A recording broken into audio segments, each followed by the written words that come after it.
cada bater de asas, no fluxo de suas águas, um paraíso se faz presente em nosso quintal.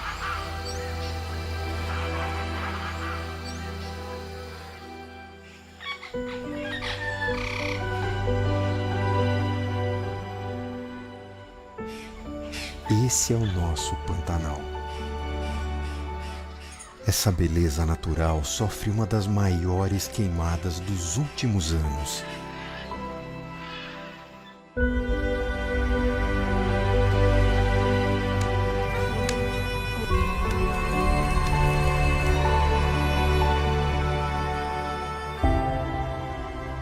Não faça queimadas, preserve nosso Pantanal. Boa tarde, crianças! Como vocês estão? Espero que todos estejam bem.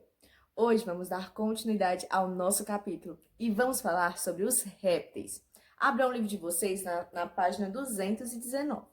Os répteis pertencem ao reino animal e, como vocês sabem, acredita-se que eles foram os primeiros seres a conquistar o ambiente terrestre. Isso na história evolutiva dos animais.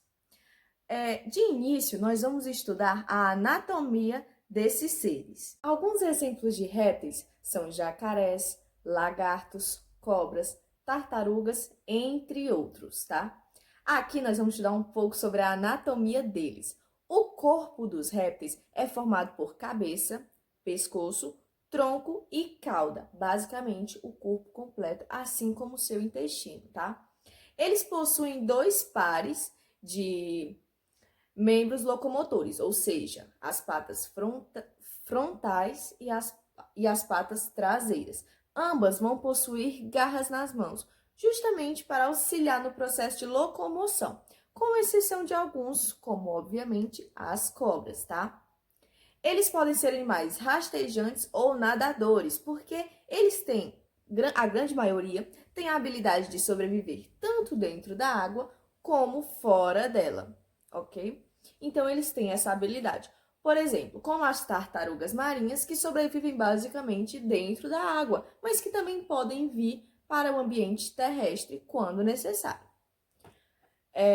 A pele é ressecada e resistente, ok? Eles não vão possuir pelos, então a pele deles é ectotérmica, ou seja, assim como os peixes, eles precisam de fontes externas de calor para manter a temperatura do corpo, calor ou frio, porque a pele deles não vai auxiliar nesse processo. Os répteis podem ser classificados em três grandes ordens, tá? Os quelônios, os crocodilianos e os escamados. Aqui na página 220, eu quero que vocês respondam essas pequenas atividades que são para completar com as imagens, tá? Tanto dos quelônios como dos crocodilianos, assim também como dos escamados, tá? Apesar de muitas das espécies serem aquáticas, principalmente como os crocodilianos, eles também vão ter a capacidade de respirar através de pulmões, sendo que os pulmões são a principal fonte de respiração desses. O sistema circulatório deles é dividido em vasos sanguíneos e coração. O coração vai ser dividido em câmaras, ok?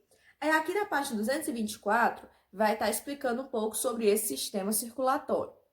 Os crocodilianos apresentam um coração com 4 câmaras, ou seja, parecido e semelhante com o do ser humano, com separação completa entre os 2 átrios e os 2 ventrículos.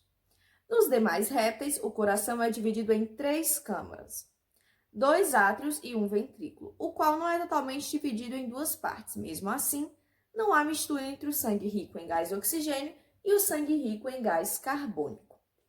Aqui vai ter a sequência de como funciona esse sistema circulatório, de como o sangue vai fazer essa circulação.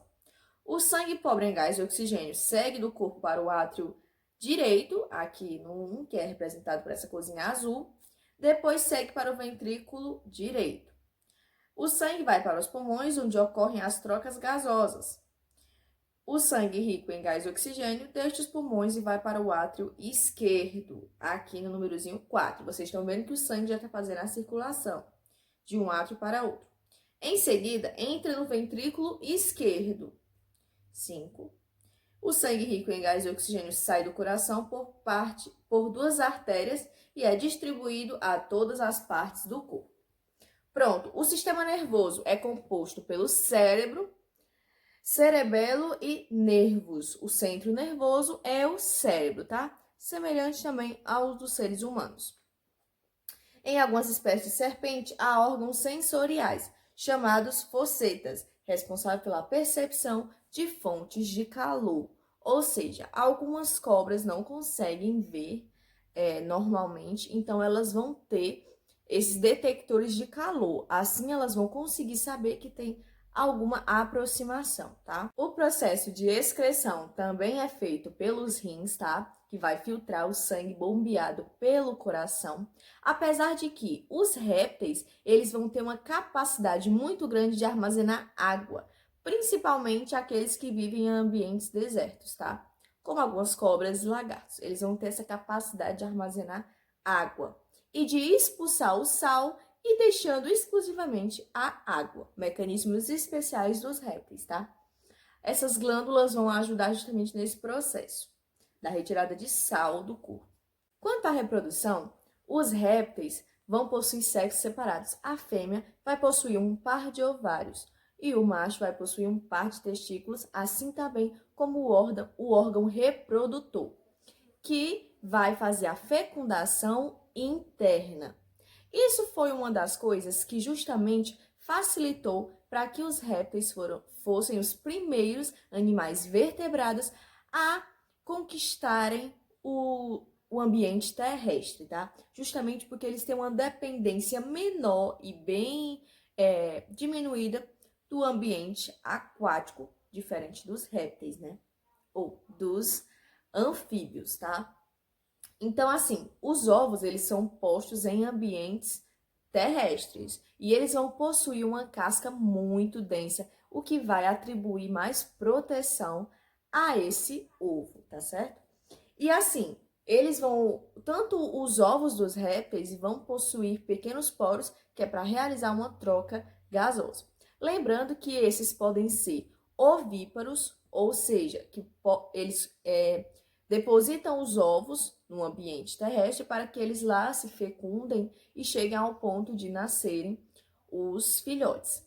Mas alguns podem ser vivíparos, ou seja, o ser se desenvolve dentro do corpo da fêmea e já nasce sem a questão do ovo, tá?